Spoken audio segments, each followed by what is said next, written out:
ტრიგერი, იგივე გამაღიზიანებელი სიტუაცია შეიძლება აღმოჩნდეს ჩვენთვის დამხმარე სიტუაცია.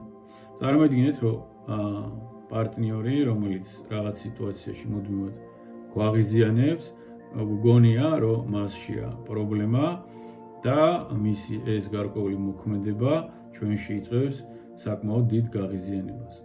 თუ ჩაუღრმავდებით, შეიძლება ეს ტრიგერი მოდიოდეს საკმაოდ ღრმა ბავშვობიდან და ამის დამწყები, ამის საფუძვლის ჩამდები იყოს მაგალითად მამა და მამასთან ურთიერთობა.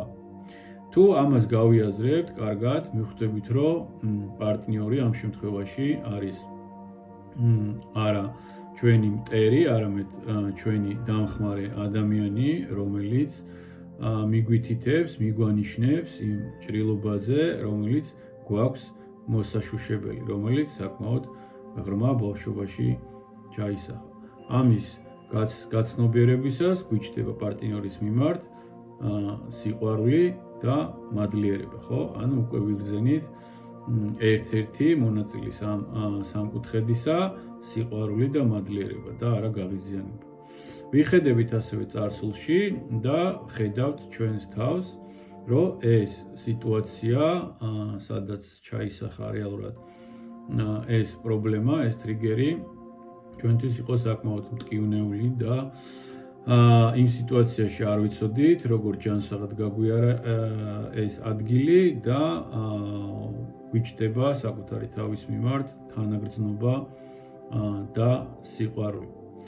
და ასევე იგივე შეგვიძლია გაგვიჩნდეს მამის მიმართ თანაგრძნობა და სიყვარული, რადგანაც თუ ვიაზრებთ რეალურად, რომ ჩვენ გარკვეულწილად მოქმედებთ რაღაც სიტუაციაში, ბრაზდებით ან გვეშინია, რადგანაც ეს შეიძლება გადმოტყორცლილი იყოს წარსულიდან, ასევე მამის შემთხვევაშიც ის სიტუაცია, რომელიც ჩვენ მაგალითად გულს გვტკენდა, სინამდვილეში მის ბავშვობაში ჩასახულ ტრიგერს ეხებოდა და ჩვენ ხდებოდით უბრალოდ მისი გამაღიზიანებელი ფაქტორი. ანუ გამომდინარე აქედან უკვე მამის მიმართაც გვიჩნდება თანაგრძნობა და სიყვარული, რადგანაც ისიც ტკივილიდან მოქმედებდა იმ სიტუაციაში და ჩვენ იმ სიტუაციაში აბსოლუტურად არაფერ შუაში არ ვიყავით.